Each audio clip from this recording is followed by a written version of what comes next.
এই রাধা কৃষ্ণের কে হয় রে? কে হয় মা? কি উত্তর দেবে? বউ হয়? বলে না, বউ হয় না। তাহলে কে হয়? বলে মামি হয়। তা মামি হয় তো ভাগনার পাশে দাঁড়িয়ে আছে কেন?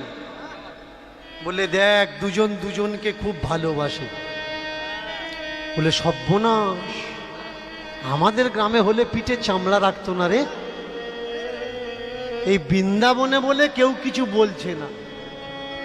মামা মামি আর ভাগ্নে প্রেম করে, আবার তাদের মানুষ পূজা করছে।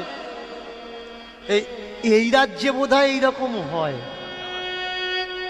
আমাদের রাজ্যে ওরকম নয়। ইউপিতে যারা গেছেন, বেনারস বারাণসী, এখনো পর্যন্ত নিয়ম আছে। আমার বোনকে আমি বিয়ে দিয়েছি বেনারস কৈলিতে, ওরা কাশীর পণ্ডিত। তো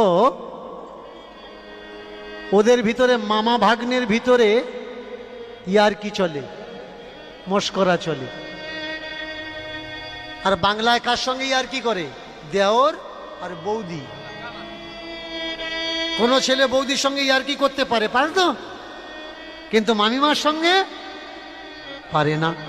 কিন্তু ইউপিতে আজও পর্যন্ত আছে, বারাণসী বেনারস এখনো পর্যন্ত এ রীতি এ রেওয়াজ চলে।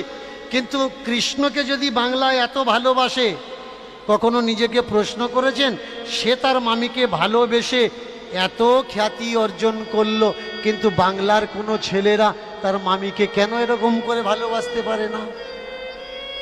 অনেকে বলে যে ওটা ওর গত জন্মের বউ। বাহ বাহ বাহ, কে আবার গত জন্মের বউ। শুধু ভক্ত চেয়েছিল, তাই এ জন্মে শুধু দিয়েছে মাত্র।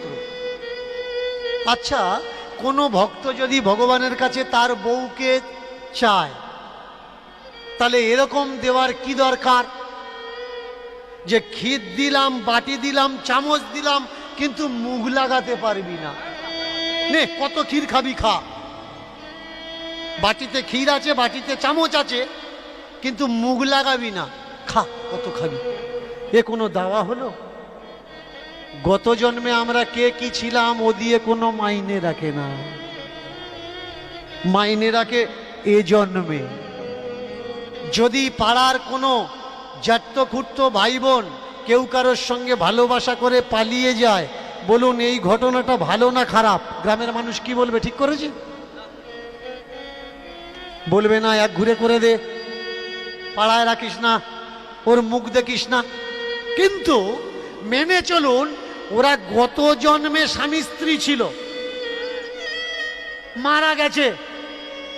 মারা যাওয়ার পরে বাবা বড় ভাইকে স্বপ্ন দিচ্ছে, খোকা আমি তোর কাছে আসছি,